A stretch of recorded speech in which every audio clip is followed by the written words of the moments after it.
May challenge tayo since nagpapalaundry tayo today. Pumili ako ng mga tao na tatanungin natin about sa pera o kaibigan. Mahirap mamili pero ang tanong ay tungkol sa halaga ng kaibigan kumpara sa pera. So guys, this is the challenge. Maraming kaibigan pero walang pera. Maraming pera pero wala kang kaibigan. Let's go guys! Okay guys, kaibigan o pera? Okay, this is the challenge. Let's go!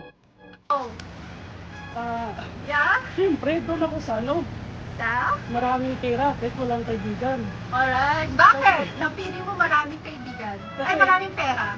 Kasi yung pera, pag mayroon ka, nagagawa mo lahat eh. Oh! And? Kahit wala kang kaibigan, kung makatulong ka, okay na yun. Alright. So, ang Totoo. pipiliin mo is madaming pera. Pero zero friends ka. Okay lang. Okay. Okay guys, ang pinili niya is pera. Nowadays, kasi sobrang practical na guys. Kung kailangan lahat ng tao is pera talaga. Pero you know what guys, kung wala kang kaibigan, paano na tayo? So anything, anyway, pwede mong bilhin. But, money can buy everything. Pero kung sama-sama mo gagamitin, mabilis siyang mawawala. Tayo, maraming kaibigan, pero walang pera. Maraming pera, pero walang kaibigan. Ano ang pipiliin mo?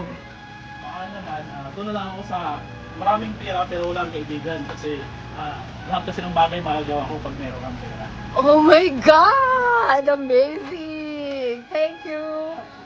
Okay guys, and the last is you. So, lights, camera, action. Anong pipiliin mo? Number 1, maraming kaibigan pero walang pera. Number 2, maraming pera pero walang kaibigan. Pero lang to, ma'am. Bakit? Kasi yung kaibigan, pwede tumulong kahit wala kang pera. Kahit wala kang pera. OMG! Okay. You guys, and the winner is... Number 2, madaming pera pero walang kaibigan kasi ngayon pwede mo na mabili kahit friends. Guys, pabot! Yeah, the winner is challenge!